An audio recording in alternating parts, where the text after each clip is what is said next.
The morning mist clung to the Afghan mountains like a gray shroud, making visibility nearly impossible. Staff Sergeant Marcus Chen adjusted his night vision goggles and checked his watch for the third time in 10 minutes. 0430 hours.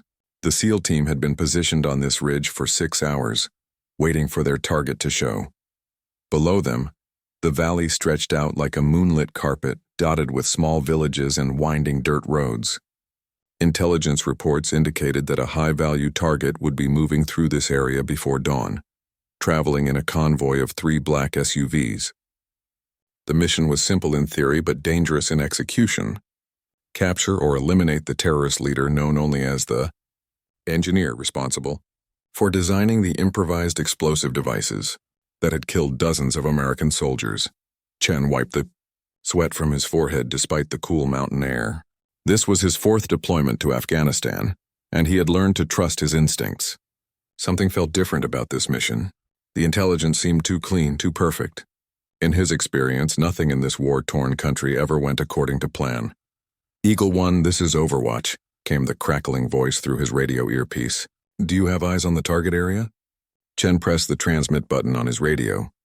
Overwatch, this is Eagle 1, negative contact. Valley remains quiet. No movement detected. To his left, Petty Officer 2nd Class Rodriguez shifted slightly, adjusting his position behind the Barrett M82 sniper rifle. At 26 years old, Rodriguez was the youngest member of their 8-man team, but he had already proven himself as one of the most accurate marksmen in their unit. His record shot was 1,247 meters, taken during their previous deployment in Helmand Province. How long do we hold this position? Rodriguez whispered, his voice barely audible even though they were alone on the ridge. As long as it takes, Chen replied. Command says this guy is worth the wait. The rest of their team was spread out along the ridge in carefully chosen positions. Each man had a specific role to play when the action began. Petty Officer Williams handled communications and coordination with air support. Chief Morrison, their team leader, monitored multiple radio frequencies for any changes in the mission parameters. The others maintained security and provided backup for the primary shooters. As the sky began to lighten slightly in the east, Chen noticed movement in the village below. Early morning activities were beginning. An old man led a small herd of goats along a narrow path. A woman in traditional dress carried water containers from a well. These were the innocent civilians they had sworn to protect. People caught in the middle of a conflict they never asked for.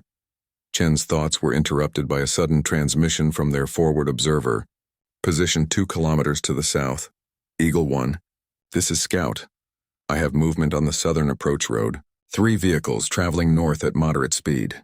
ETA to your position approximately 15 minutes. Chen's pulse quickened. Copy that, Scout. Eagle Team, this is Eagle 1, possible target approaching from the south. Everyone check your equipment and prepare for engagement. The team moved with practiced efficiency, each man performing final checks on his weapons and gear. Rodriguez adjusted his scope and checked wind conditions using a small handheld device. The morning breeze was light and variable, coming from the northwest at approximately 8 kilometers per hour. Overwatch, this is Eagle 1, Chen transmitted. We have possible target vehicles approaching. Request confirmation of rules of engagement. Eagle 1, you are cleared hot. Positive identification required before engagement. Priority is capture if possible, elimination if necessary. Chen acknowledged the transmission and focused his binoculars on the road below. In the distance, he could see dust clouds rising from the approaching vehicles. His heart rate increased slightly, the familiar rush of adrenaline that came before combat operations. The 3 black SUVs appeared around a bend in the road, moving steadily toward the village. Chen studied them carefully through his high-powered optics. The vehicles matched the description provided in their mission briefing. Late-model Toyota Land Cruisers with tinted windows and reinforced bumpers. The lead vehicle had damage to the front left fender, exactly as described in the intelligence report. Target vehicles confirmed, Chen whispered into his radio. Beginning identification process. Rodriguez had his rifle trained on the lead vehicle, tracking its movement through his scope. I have a clear shot on the driver, he reported quietly. Waiting for positive identification of the primary target. The convoy slowed as it approached the village, following standard security protocols.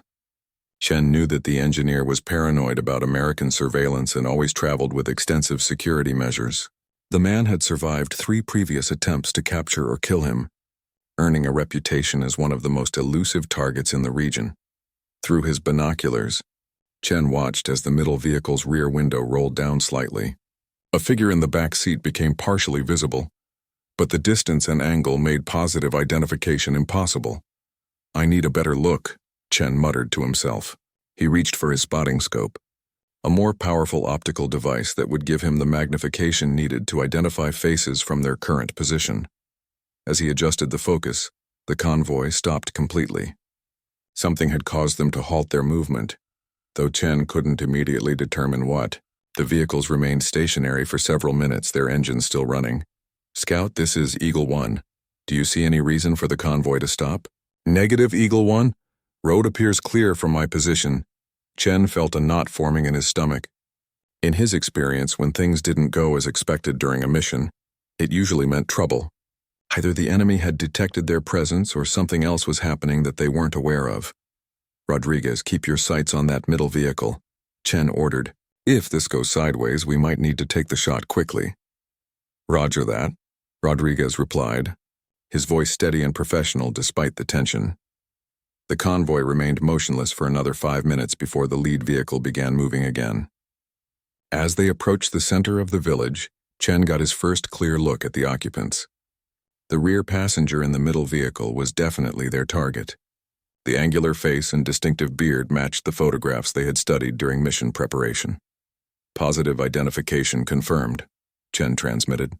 "The engineers in the middle vehicle, rear passenger side." The response from Overwatch came immediately. "Eagle 1, you are cleared to engage. Take the shot when ready." Chen looked at Rodriguez, who had been tracking the target through his scope. The young sniper's breathing was controlled and steady, his finger resting lightly on the trigger guard rather than the trigger itself, following proper safety protocols until the moment of engagement. "Range to target?" Chen asked. 830 meters, Rodriguez replied without taking his eye from the scope. "Wind is steady at 7 kilometers per hour from the northwest. Target is moving slowly but consistently." Chen made the final decision. "Take the shot." Rodriguez adjusted his breathing, settled into his firing position, and moved his finger to the trigger. The Barrett rifle was loaded with a 50 caliber round capable of penetrating the vehicle's armor and eliminating the target with a single shot. Rodriguez squeezed the trigger slowly, applying steady backward pressure just as he had been trained. The massive Barrett rifle bucked against his shoulder with tremendous force, the muzzle blast echoing across the valley like thunder. The 50 caliber round traveled the 800 meters to its target in less than a second, but something went wrong. Instead of the expected impact on the middle vehicle, the round struck the rocky outcropping next to the road, sending up a shower of stone fragments and dust. The convoy immediately accelerated, their drivers trained to respond quickly to sniper attacks. "Miss," Rodriguez reported, his voice tight with disbelief. The round went low and left. Chen grabbed his binoculars to track the fleeing vehicles. "How is that possible? You've never missed a shot like that." Rodriguez was already chambering another round, but the vehicles were gaining distance and moving erratically to avoid giving him a clear shot. "I don't know, Sergeant." Everything felt right. Wind, range, breathing. Everything was perfect. The convoy was now speeding away from the village, throwing up clouds of dust as they fled. Within minutes, they would be beyond effective range for even the powerful Barrett rifle. Chen made a quick decision. "All units, this is Eagle 1. Target is escaping to the north. Request immediate air support for pursuit and interdiction." "Eagle 1, this is Overwatch. No air assets available for immediate response. Closest helicopter support is 30 minutes out." Chen cursed under his breath. 30 minutes was far too long. The engineer would disappear into the maze of mountain roads and safe houses that had protected him for so many years. "Another opportunity lost. Pack it up," Chen ordered his team. "We're moving to secondary extraction point." As the team prepared to withdraw from their position, Rodriguez continued to stare through his rifle scope at the point where he had missed the shot. Something bothered him about what had happened. In 4 years of combat operations, he had never missed a target at that range under those conditions. "Sergeant," Rodriguez said quietly, "I want to check something before we leave." Chen looked at his watch. They needed to move quickly to avoid potential enemy patrols that might be responding to the gunshot. Make it fast. Rodriguez examined his rifle carefully, checking the scope mounting and looking for any obvious mechanical problems. Everything appeared normal. He then pulled out his rangefinder and took another measurement to the spot where the convoy had been stopped. 830 meters, he confirmed. Same as before. Chen was growing impatient. Rodriguez, we need to move now. Wait, Rodriguez said, holding up his hand. He was studying the ground around their shooting position with intense concentration. Look at this. Chen approached and saw what had caught Rodriguez's attention. There were footprints in the soft earth near their position. Boot prints that didn't match any of their team members' footwear. Someone else was here, Rodriguez said grimly. Recently? Chen knelt down to examine the prints more closely. They were fresh, probably made within the last few hours. The tread pattern was distinctive, a military-style boot but not standard American issue. Chief Morrison, Chen called to their team leader. We need to see this. Morrison approached quickly, his M4 rifle ready for action. When he saw the footprints, his expression became serious. How many sets of prints? Rodriguez had been examining the area systematically. At least 2 different people. Maybe 3. They were positioned about 50 meters to our east, overlooking our position. The implications were disturbing. Someone had been watching them while they watched their target. Either they had been compromised from the beginning, or enemy forces had detected their presence and positioned observers to monitor their activities. Check your equipment, Morrison ordered. Look for any signs of tampering. The team began a thorough inspection of their gear. It was Rodriguez who made the discovery that explained everything. My scope has been adjusted, he announced grimly. The elevation knob has been moved. That's why I missed the shot. Chen felt his blood run cold. Are you certain? Rodriguez nodded. I always set my scope to a specific 0 position and mark it with a small piece of tape. The tape is still here, but the setting has been changed by approximately 2 minutes of angle. At 800 meters, that would cause the round to impact about 16 inches low.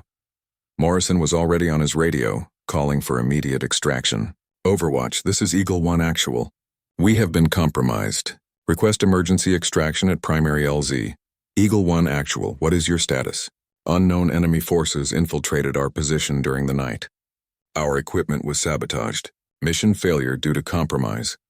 Chen was trying to piece together what had happened. They had to be special forces or highly trained commandos to get that close without being detected. Rodriguez was studying the footprints again. Look at the spacing and depth. These guys were good, really good. They knew exactly where we would be positioned and how to approach without triggering our security. The team quickly gathered their equipment and prepared to move to the extraction landing zone. As they prepared to leave, Rodriguez made one final observation that chilled them all. Sergeant, they didn't just sabotage my scope. They could have killed us all while we slept. Instead, they wanted us to fail the mission but survive to tell about it. Chen considered this. It suggested a level of sophistication and planning that went beyond typical Taliban or Al-Qaeda operations.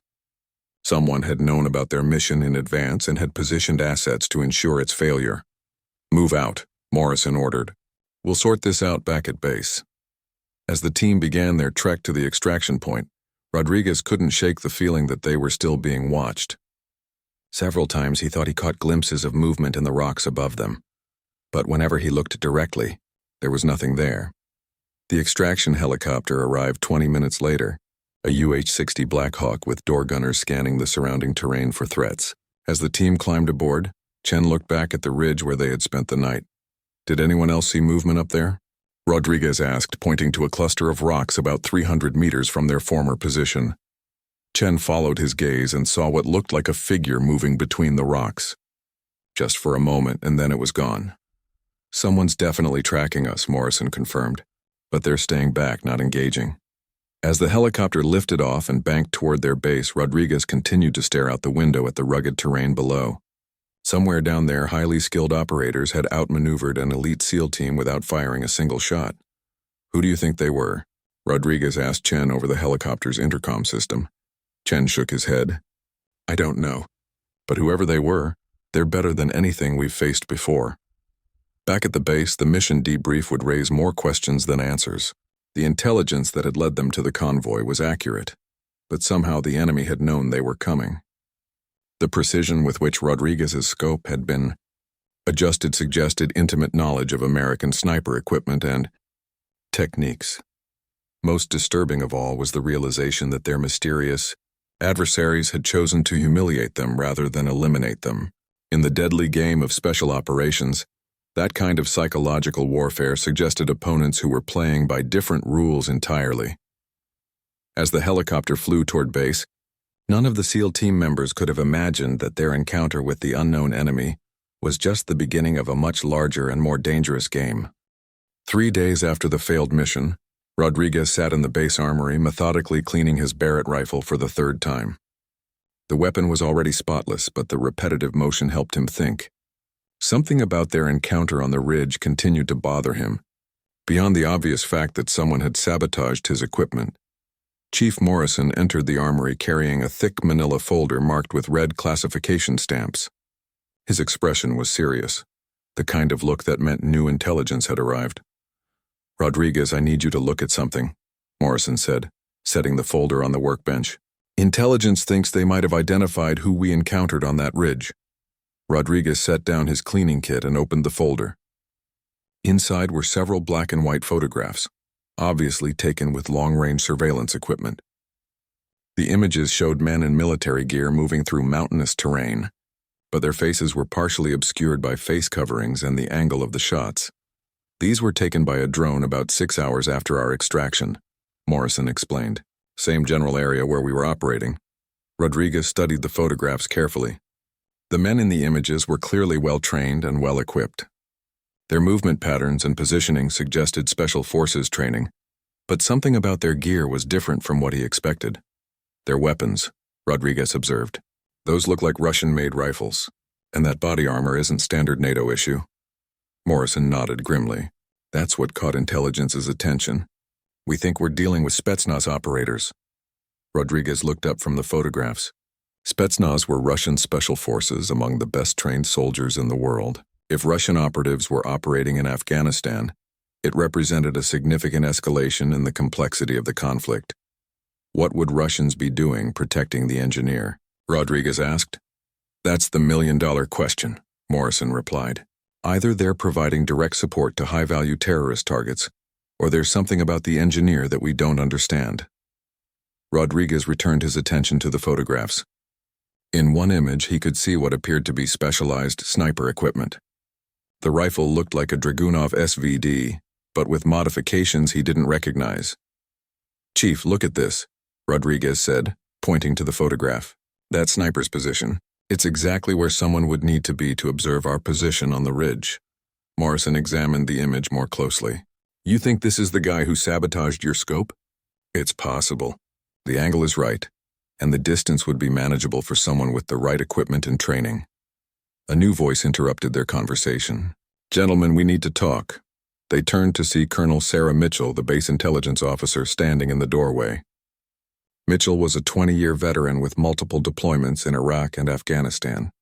When she wanted to talk, it usually meant the situation was more serious than initially thought.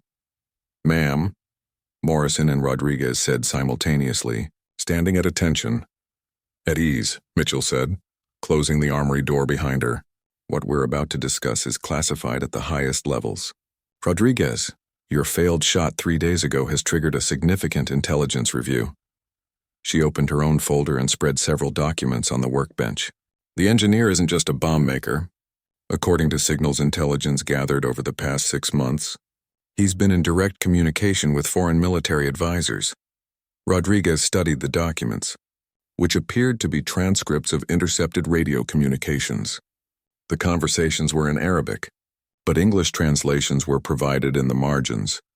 "These communications suggest that the engineer has been receiving technical assistance from foreign specialists," Mitchell continued, "not just in bomb making but in counter-surveillance and anti-sniper techniques." Morrison frowned. "You're saying the Russians are actively training terrorist bomb makers?" "It's more complicated than that," Mitchell replied. "We believe the engineer has information about something the Russians want. In exchange for that information, they're providing protection and technical expertise." Rodriguez was still studying the surveillance photographs. "What kind of information would be worth that level of risk?" Mitchell hesitated before answering. "We think it has to do with uranium, specifically enriched uranium that went missing from a Pakistani facility 2 years ago. The implications hit Rodriguez immediately. Enriched uranium could be used to create nuclear weapons or, at minimum, radiological dirty bombs. If the engineer had access to such materials, it would explain why foreign powers might be interested in keeping him alive and protected. How much uranium are we talking about? Morrison asked. Enough to create several dirty bombs or possibly one small nuclear device, Mitchell answered grimly. The Pakistani government has been working with us to track down the missing material, but so far we've had no success. Rodriguez set down the photographs.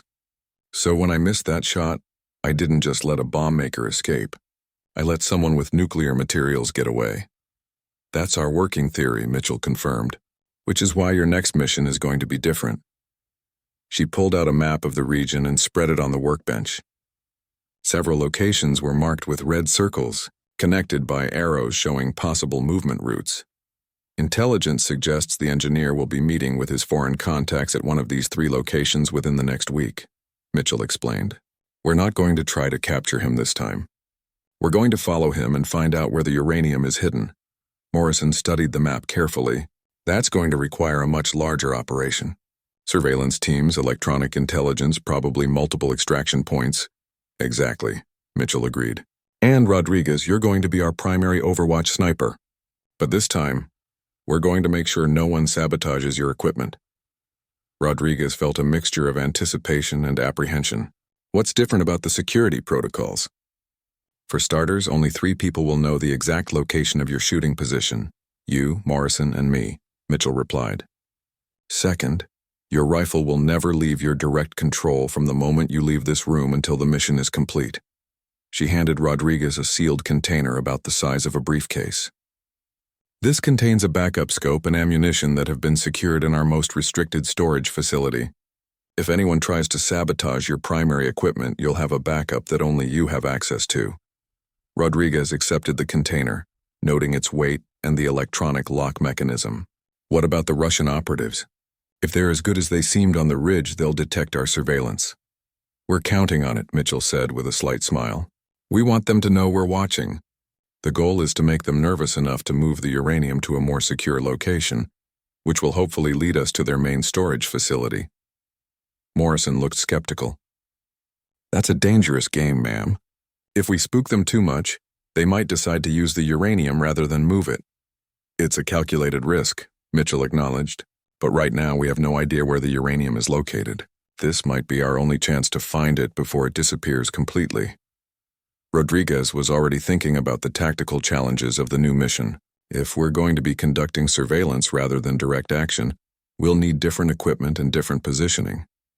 Already taken care of, Mitchell replied. You'll be working with a specialized reconnaissance team that has experience in extended surveillance operations. Your job will be to provide long-range security and, if necessary, precision elimination of high-value targets. She gathered up the documents and photographs. You have 48 hours to prepare. Study the target areas and plan your approach routes. This time we're going to be the ones doing the watching. As Mitchell left the armory, Rodriguez and Morrison looked at each other with the understanding that their next mission would be far more complex and dangerous than their previous operations. Well, Morrison said finally, at least this time we know what we're up against. Rodriguez nodded, but privately he wondered if they really understood the full scope of what they were facing. The mysterious operatives who had sabotaged his shot were clearly professionals of the highest caliber. Going up against them again would require every bit of skill and luck they could muster. The insertion went smoothly under cover of darkness. Rodriguez and his team were positioned on a different ridge, approximately 2 kilometers from the suspected meeting location. This time they had taken extraordinary precautions to avoid detection. The team had inserted by helicopter at a landing zone 15 kilometers away and had spent 2 days moving carefully through the mountains to reach their observation position. Rodriguez lay behind his Barrett rifle, scanning the valley below through his primary scope. The backup equipment from Colonel Mitchell remained sealed in its container beside him, insurance against another sabotage attempt. This time, his rifle had never left his sight during the 3 days of mission preparation. The target building was an abandoned Soviet-era communications facility built into the side of a mountain. Intelligence suggested it had been converted into a meeting place for high-level terrorist operations. The thick concrete walls would provide protection from aerial surveillance and electronic eavesdropping. "Overwatch, this is Eagle 1. Rodriguez whispered into his radio. "In position and ready for surveillance." "Copy, Eagle 1. Maintain observation and report any movement in your sector." Rodriguez settled in for what might be a long wait. Intelligence was uncertain about the exact timing of the meeting, only that it would occur sometime within the next 48 hours. The team was prepared to maintain their position for up to 72 hours if necessary. Chief Morrison was positioned 50 meters to Rodriguez's, left with a high-powered spotting scope and advanced communications equipment. The rest of their 8-man team was spread out along the ridge in concealed positions, providing security and backup observation capabilities. 2 hours into their watch, Rodriguez detected movement through his scope. A single figure was approaching the facility on foot, moving carefully along a narrow trail that wound up the mountainside. "I have movement," Rodriguez reported quietly. "One person approaching the target building from the southeast." Morrison focused his spotting scope on the same area. "Confirmed. Adult male, carrying what appears to be a large backpack, moving with tactical awareness." The figure stopped frequently to observe his surroundings, clearly concerned about potential surveillance. His movement pattern suggested military training, but he was dressed in civilian clothing typical of the local population. "This could be our advanced security," Morrison observed.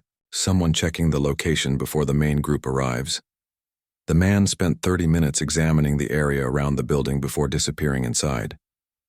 Rodriguez maintained his focus on the entrance, waiting for either the man to reappear or for additional people to arrive. An hour later, Rodriguez heard the distant sound of vehicles approaching from the north.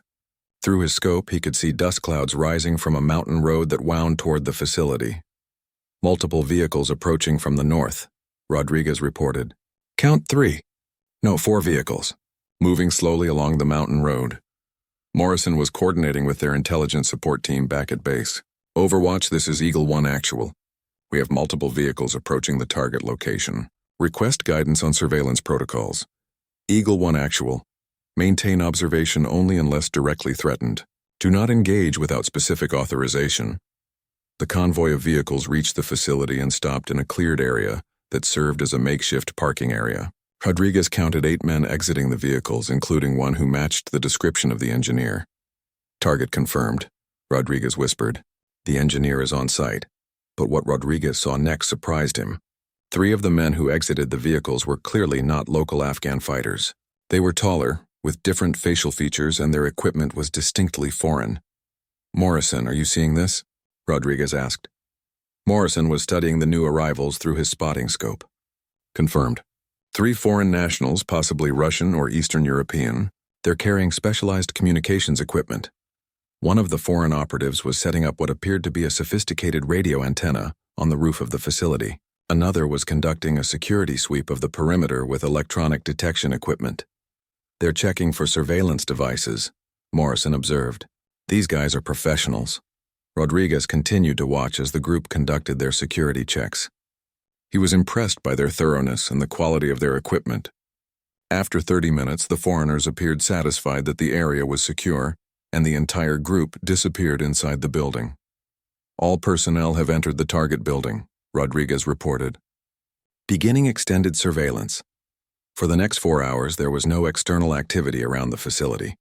Rodriguez maintained his watch, occasionally stretching to prevent muscle fatigue, but never taking his eyes off the target area for more than a few seconds. It was during one of these brief moments that Rodriguez caught a glint of sunlight reflecting off something in the rocks above the facility. He immediately focused his scope on that location and saw what appeared to be an observation position.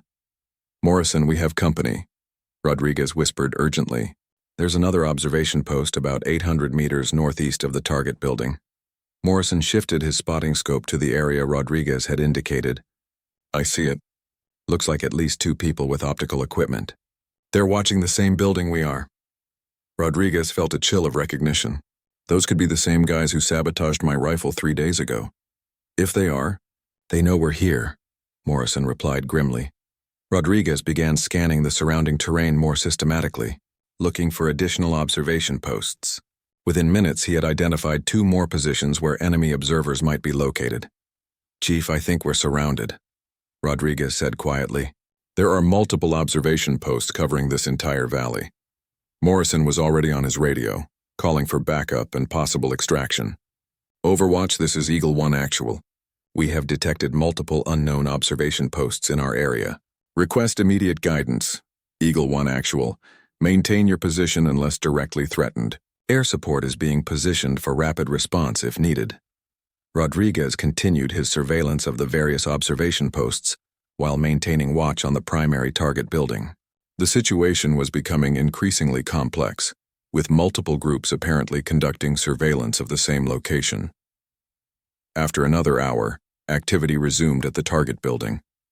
The engineer and 2 of the foreign operatives emerged and began examining a large metal container that had been unloaded from one of the vehicles. Rodriguez focused his scope on the container, trying to determine its contents. "Morrison, that container. It's the right size and shape to hold nuclear materials." Morrison studied the container through his spotting scope. "It's definitely heavy. 2 men are struggling to move it, and it's not that large." The engineer and the foreign operative spent considerable time examining the container, using what appeared to be electronic detection equipment. Rodriguez realized they were probably testing radiation levels. "We might be watching a nuclear materials transaction," Rodriguez reported to his command post. "Eagle 1, this is Overwatch. Document everything you can observe, but do not engage unless specifically ordered." Rodriguez began taking detailed notes about the activities around the container, including descriptions of the people involved and the equipment being used. This intelligence could be crucial for tracking down other nuclear materials. Suddenly, one of the foreign operatives pointed in Rodriguez's direction and began speaking urgently to his companions. Within seconds, all the men at the facility were taking cover behind the vehicles.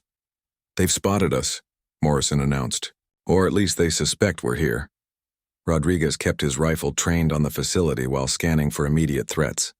"Do we have permission to engage if they attack?" Morrison was on his radio. "Overwatch, this is Eagle 1 Actual. Enemy forces appear to have detected our position. Request rules of engagement. Eagle 1 Actual. You are authorized to engage in self-defense only. Do not initiate contact." Rodriguez watched as the men at the facility quickly loaded the metal container back into one of the vehicles. Within minutes, they were preparing to leave the area. "They're bugging out," Rodriguez reported. "All personnel are returning to vehicles." But as the convoy prepared to leave, Rodriguez noticed movement from one of the observation posts he had identified earlier. A figure was moving between the rocks, and sunlight reflected off what appeared to be a rifle scope. "Sniper!" Rodriguez shouted just as a bullet cracked through the air inches from his head. Rodriguez rolled to his left just as a second bullet struck the rock where his head had been moments before. The sound of the distant rifle shot echoed across the valley, confirming that they were under attack from a skilled marksman. "Contact! Contact!" Morrison shouted into his radio while scrambling for cover behind a large boulder. "We are taking sniper fire from multiple positions." Rodriguez had his Barrett rifle trained on the location where he had seen the muzzle flash, but the enemy sniper had already moved. Through his scope, he could see movement among the rocks, but no clear target. "Where is he?" Rodriguez muttered to himself, scanning systematically across the suspected sniper positions. Chief Morrison was coordinating their response while trying to locate the enemy shooter. "Rodriguez, can you get a shot?" "Negative. He's moving between cover. I need him to stay still for more than 2 seconds." Another shot rang out, this time targeting one of their team members positioned further along the ridge. The bullet struck close enough to shower Petty Officer Williams with rock fragments, but missed, causing injury. Rodriguez realized they were dealing with a sniper who was extremely skilled, but was having difficulty making precise shots at their current range. The distance between the enemy position and their location was probably pushing the limits of accurate rifle fire, even for a professional marksman, Chief. "The range is working in our favor," Rodriguez called out. "He's shooting from about 1,200 meters. That's a tough shot even with good equipment." Morrison nodded, understanding Rodriguez's assessment. "Can you return fire at that range?" Rodriguez adjusted his scope and estimated the distance to the enemy sniper's last known position. "I can reach him, but I need him to expose himself for a clean shot." The convoy at the facility below had completed their evacuation and was speeding away from the area. Rodriguez realized that the sniper attack was probably designed to keep the American surveillance team pinned down while the high-value targets escaped. He's providing cover for the convoy, Rodriguez announced. Once they're clear, he'll probably break contact. Morrison was on his radio requesting immediate air support. Overwatch, this is Eagle 1 Actual. We need air support immediately. Enemy sniper has us pinned down while targets escape the area. Eagle 1 Actual, air support is en route. ETA 8 minutes. 8 minutes was far too long. The convoy would be gone and the enemy sniper would probably withdraw before the helicopters arrived. Rodriguez knew he needed to take action quickly. Chief, I'm going to try to draw him out, Rodriguez announced. How? I'm going to give him a target he can't resist. Rodriguez began moving to a new position that would be partially exposed to the enemy sniper's location. The movement was calculated to appear as if he was trying to reach better cover, but would actually expose him briefly to sniper fire. Rodriguez, that's too risky, Morrison protested. It's our only chance to get a shot at him before he disappears, Rodriguez replied, already moving toward his new position. Rodriguez crawled carefully between the rocks, making sure to present a target that appeared vulnerable, but was actually calculated to draw the enemy sniper into taking a difficult shot. His plan was to expose himself just long enough for the enemy to fire, then immediately locate the muzzle flash and return fire. The enemy sniper took the bait. Rodriguez saw the muzzle flash from a position about 50 meters from where he had expected it. The bullet struck the rock near his shoulder, close enough that he felt the shock wave from the impact. But now Rodriguez had a precise location. He swung his Barrett rifle toward the enemy position and fired almost instantly. The massive .50 caliber round covered the 1,200 meters in less than 2 seconds. Through his scope, Rodriguez saw the impact. Rock fragments exploded from the enemy position, and he caught a glimpse of a figure falling backward. Hit, Rodriguez announced. Target down! Morrison was scanning the area with his spotting scope. Confirmed. No movement from that position, but their relief was short-lived. Another shot came from a completely different direction, this time from the observation post Rodriguez had identified earlier on the opposite side of the valley. Second sniper, Morrison shouted. He's shooting from the northeast position. Rodriguez realized they were facing a coordinated sniper team, not just a single shooter. The first sniper had been positioned to draw their attention, while the second moved into an optimal firing position. This is a setup, Rodriguez said grimly. They planned this whole engagement. The second sniper was more cautious than the first, firing single shots and immediately changing position. Rodriguez could track the general area where the shots were coming from, but couldn't get a precise enough location for return fire. Eagle 1, this is Overwatch. Air support is 2 minutes out. Can you mark the enemy positions? Morrison responded immediately. Overwatch, we have at least one confirmed enemy KIA and one additional sniper active in the northeast quadrant. We'll mark positions with infrared strobes. Rodriguez continued to scan for the second sniper while Morrison prepared infrared marking devices that would be visible to the incoming helicopters. The enemy shooter was being much more careful now, probably having learned from watching his partner get eliminated. There, Rodriguez spotted movement among the rocks. I see him moving between positions. Rodriguez tracked the figure through his scope, waiting for a clear shot. The enemy sniper was good, moving quickly and using available cover effectively, but he made one crucial mistake. He paused for just a moment to take aim at Morrison's position. Rodriguez fired immediately. The Barrett rifle bucked against his shoulder, and he watched through his scope as the .50 caliber round found its target. The enemy sniper was thrown backward by the impact and disappeared behind the rocks. Second target down, Rodriguez reported. Morrison was already scanning for additional threats. Any more movement? Rodriguez systematically examined all the observation positions he had identified earlier. Negative. No movement detected. The sound of approaching helicopters filled the air as 2 Apache attack helicopters arrived in the area. Their thermal imaging systems would detect any remaining enemy forces that might be hiding in the rocks. Eagle 1, this is Apache leader. We have you in sight and are scanning for additional threats. Morrison responded immediately. Apache leader, we have eliminated 2 enemy snipers, requesting area sweep for additional hostiles. The helicopters began a systematic search of the surrounding terrain, using their advanced sensor systems. After 15 minutes, they reported no additional enemy contacts in the immediate area. Eagle 1 area appears clear. Do you require extraction? Morrison looked at Rodriguez, who was still scanning the area through his rifle scope. The immediate threat had been eliminated, but the primary mission had failed. The engineer and his foreign contacts had escaped with what was possibly nuclear material. Negative, Apache leader. We'll continue surveillance of the target area. But as Rodriguez examined the facility below, he realized something important. In their haste to escape, the enemy had left behind equipment and possibly valuable intelligence. Chief, they left stuff behind. Rodriguez observed. There's equipment scattered around the building that they didn't have time to retrieve. Morrison focused his spotting scope on the facility. You're right. That could be valuable intelligence. Rodriguez was studying the enemy sniper positions through his scope when something caught his attention. Chief, we need to check those sniper positions. There might be survivors or intelligence materials. Morrison coordinated with the Apache helicopters to provide security, while a team investigated the enemy positions.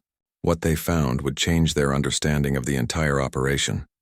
The first sniper Rodriguez had killed was indeed dead, but his equipment told an interesting story. The rifle was a highly modified Russian Dragunov SVD, with advanced optics and specialized ammunition. More importantly, he was carrying communications equipment that was still functional.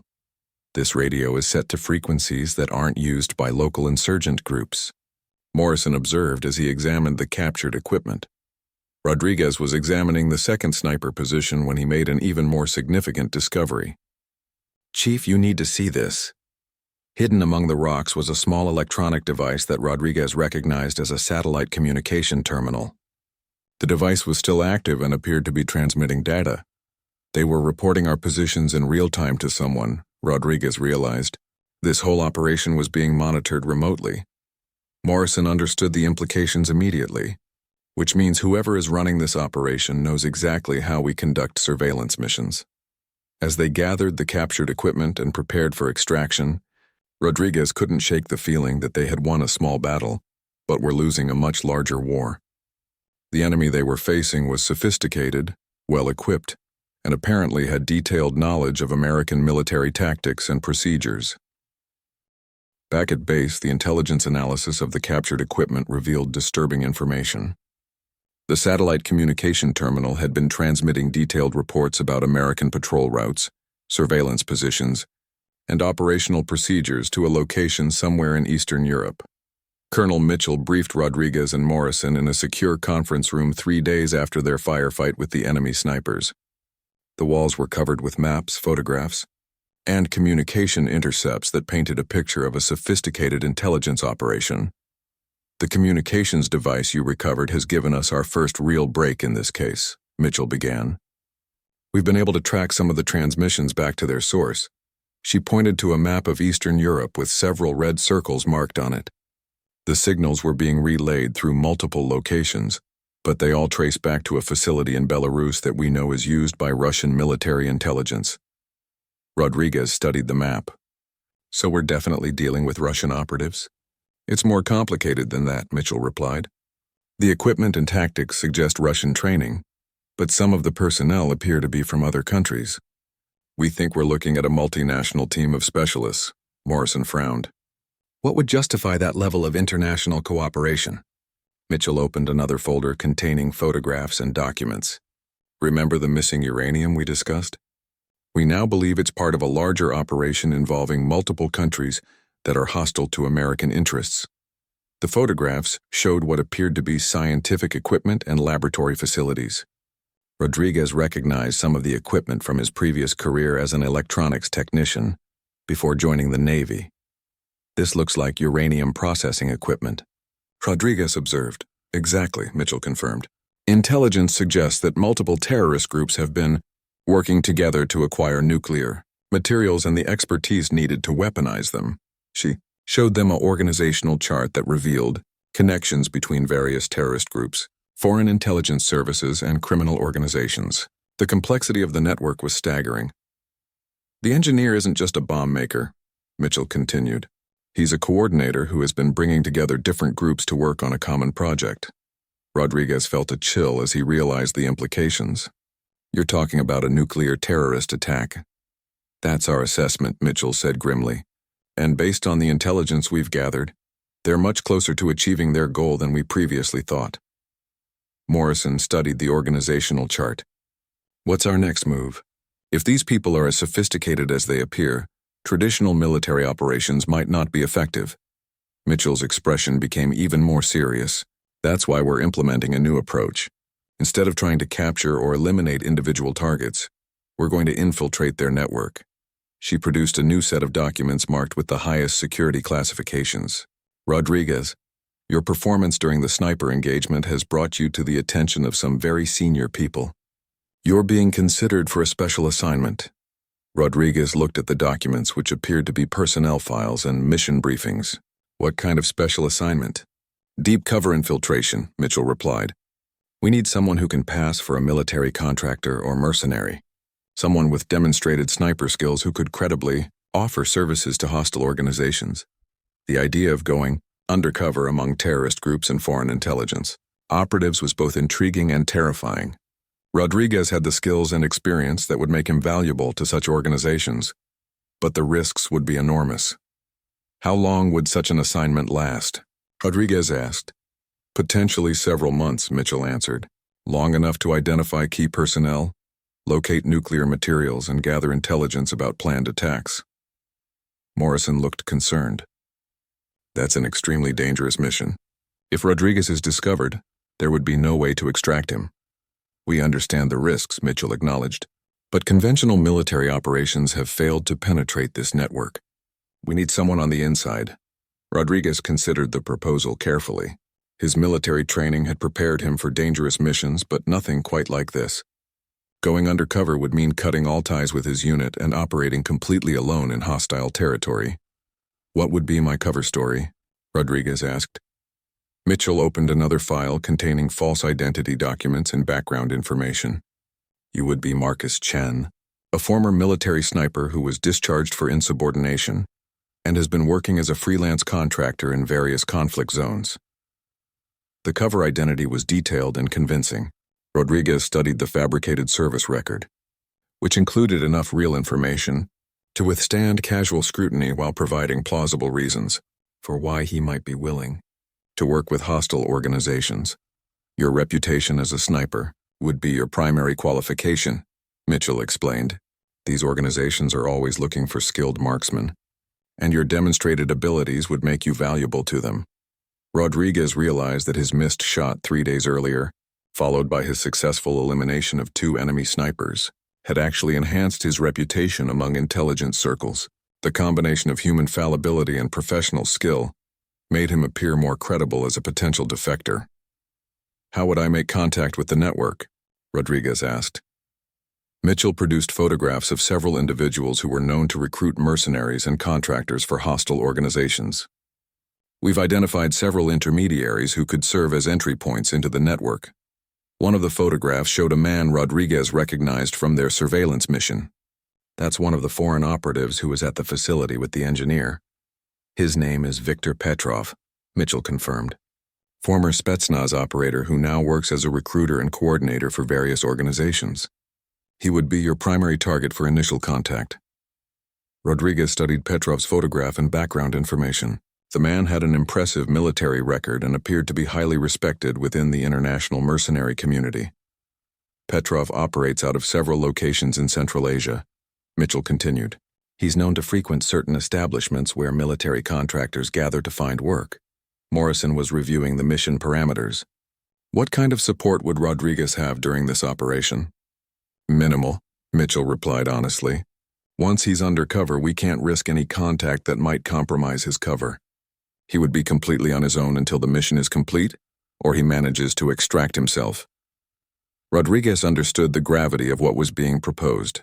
If he accepted this mission, he would be entering a world where one mistake could mean death or worse, but the potential intelligence value made the risks worthwhile. When would this mission begin? Rodriguez asked. Within 2 weeks, Mitchell replied. We need to move quickly before the network changes their procedures in response to our recent operations. Rodriguez looked at Morrison, who nodded slightly. They both understood that this was the kind of mission that could make the difference between preventing a nuclear terrorist attack and watching thousands of people die. I'll do it, Rodriguez said finally. Mitchell, smiled for the first time during the briefing. I was hoping you would say that. Your country is going to owe you a significant debt. As they concluded the briefing and began planning the details of Rodriguez's infiltration, none of them could have imagined how complex and dangerous the mission would actually become. 6 weeks later, Rodriguez sat in a dimly lit bar in Almaty, Kazakhstan, nursing a glass of vodka and watching the entrance. He had spent the previous month establishing his cover identity as Marcus Chen, a disgruntled former American sniper looking for lucrative contract work. The transformation had been thorough, from altered identification documents to carefully crafted stories about his supposed falling out with the U.S. military. The bar was known as a meeting place for military contractors and mercenaries from around the world. Rodriguez had been frequenting the establishment for 2 weeks, gradually building relationships and establishing his reputation as a skilled marksman available for the right price. Viktor Petrov entered the bar at exactly 9:30, as he had for the past 3 nights. The former Spetsnaz operator moved with the confident bearing of a man comfortable with violence, his eyes automatically scanning the room for threats or opportunities. Rodriguez had been carefully positioning himself to appear as an attractive recruitment target. He dressed like a man with military experience but limited financial resources, carried himself with the confidence of a trained soldier, and had strategically mentioned his sniper background in conversations with other patrons. Petrov approached the bar and ordered his usual drink, a glass of expensive Georgian brandy. Rodriguez waited for the right moment, then moved to a position closer to the Russian operative. "Excuse me," Rodriguez said in accented English, "but I heard you might know about contract opportunities in this region." Petrov studied Rodriguez carefully, his experienced eyes noting details about posture, bearing, and equipment. "Depends on what kind of work you're looking for," he replied in heavily accented English. "I'm a marksman," Rodriguez said simply. "Formerly with the American military.